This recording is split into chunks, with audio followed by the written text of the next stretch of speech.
নমস্কার বন্ধুরা, বং ফুটবলারে এই ভিত্তিতে সুপার কাপ নিয়ে আপডেট দেব। সুপার কাপ কি বন্ধ করে দেবে এআইএফএফ?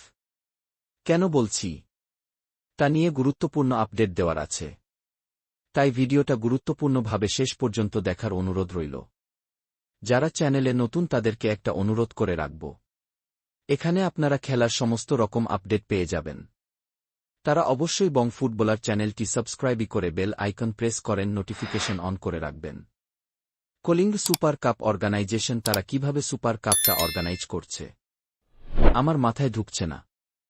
কেন বলছি সুপার কাপ? প্রথমে বলেছিল যে অর্গানাইজ হবে 18 এপ্রিল 2025-এ, শেষ হবে 27 এপ্রিল 2025-এ, এবং বলেছিলাম সুপার কাপে নকআউট ফরম্যাট হবে। আইএসএল এর 13টা ক্লাবই খেলবে। আই লিগের টপ 3টে ক্লাব যারা ফিনিশ করবে 1-2-3-এ তারা সুপার কাপ খেলার সুযোগ পাবে, মানে 16টি টিমে সুপার কাপ হবে। Round of 16, quarter final, semifinal, ফাইনালে। কিন্তু প্রথমে বলা হয়েছিল সুপার কাপে সেটা খেলা হবে 18 এপ্রিল 2025 থেকে 27 এপ্রিল 2025 পর্যন্ত, মানে ফাইনাল 27 তারিখে খেলা হবে। মানে 9 দিনে সুপার কাপ শেষ করার কথা ভেবেছিল সুপার কাপ অর্গানাইজেশন। এবার সেটা দিন কমিয়ে করেছে 6 দিন। মানে এইবার 18 তারিখ সুপার কাপ শুরু হওয়ার কথা ছিল, সেটা হবে 21 এপ্রিল শুরু হবে, 27 এপ্রিল শেষ হবে। মানে দুদিনে কি করে সুপার কাপ খেলা হবে আমার মাথায় ঢুকছে না। 6 দিনের মধ্যে আপনি রাউন্ড অফ 16 খেলবেন, দুদিনের মধ্যে আপনি কোয়ার্টার ফাইনাল খেলবেন, দুদিনে আপনি সেমিফাইনাল খেলবেন, দুদিনে আপনি ফাইনাল, মানে এতগুলো ম্যাচ দুদিনে কি করে অর্গানাইজ হবে? এটা আমার মাথার উপর দিয়ে যাচ্ছে। আর একদিনে 2টো করে ম্যাচ খেলা হবে, মানে এটা কনফার্ম ধরেননি। এটা খেলা হবে হয়তো 4:30 থেকে, আর একটা খেলা হবে 5:30 থেকে, বা একটা খেলা 5টা থেকে হবে, 7টা থেকে হবে। 21 এপ্রিল, মানে গরমটা ভাবুন একবার। এই হিটের মধ্যে, গরমের মধ্যে যেই দল 5টা দিয়ে ম্যাচ করবে সেই দলের প্লেয়ারদের তো মানে কাল ঘাম ছুটে যাবে।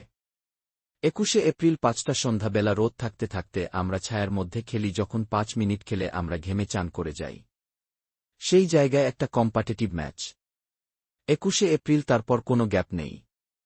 আমি তো মনে করি কলিঙ্গ সুপার কাপ অর্গানাইজ করার থেকে না ম্যানেজমেন্টের বলা উচিত যে আমরা অর্গানাইজ করতে পারছি না। আপনারা ভাবুন একবার কিভাবে সম্ভব 21 তারিখ হচ্ছে, 27 তারিখ শেষ হচ্ছে। এই দুদিনের মধ্যে রাউন্ড অফ 16 এর ম্যাচ, কোয়ার্টার ফাইনালের ম্যাচ, সেমিফাইনালের ম্যাচ, ফাইনালের ম্যাচ, দুদিনে এর ম্যাচগুলো খেলা কি সম্ভব? আপনার কি মনে হয়? আপনার বিবেক বুদ্ধি কি বলে? ভাবুন কোনো একটা দল ফাইনালে পৌঁছালে সেই দল তাহলে কি খেলবে? Round of 16, quarter final, semifinal, ফাইনালে সেই দলকে 4 দিনে 6টা ম্যাচ খেলতে হবে। বিদেশিরা এই গরমে খেলতে আসলে এমনিতেই তাদের কাল ঘাম ছুটে যায়। তার মধ্যে এই গরমের মধ্যে 6 দিন 4টে কম্পাটিটিভ ম্যাচ, আমি মনে করি এটা ইম্পসিবল, খুবই কঠিন। প্লেয়ারদের সুস্থভাবে সুপার কাপ কমপ্লিট করাটা নিজের মধ্যে একটা চ্যালেঞ্জ। এবং শুধু তাই নয়, আমাদের জাতীয় প্লেয়াররা কি করে খেলবে? তাই আমি মনে করি সুপার কাপটা ক্যান্সেল করুক এআইএফএফ। কারণ এটা ইম্পসিবল, এত গরমের মধ্যে, এত কম দিনের মধ্যে, মানে প্লেয়ারদের কোনো রেস্ট নেই, প্রতিদিন খেলতে হবে। আমার মনে হচ্ছে প্লেয়ারদের ইনজুরির দিকে ঠেলে দেওয়ার চেয়ে সুপার কাপ এবছর বন্ধ করে দিক এআইএফএফ। আজকের ভিডিওটা এই পর্যন্ত। ভালো লাগলে লাইক, কমেন্ট, সাবস্ক্রাইব করে বেল আইকন প্রেস করে নোটিফিকেশন অন করে রাখবেন। আপনাদের একটা লাইক আমাকে আরও ভিডিও বানাতে মোটিভেশন দেয়।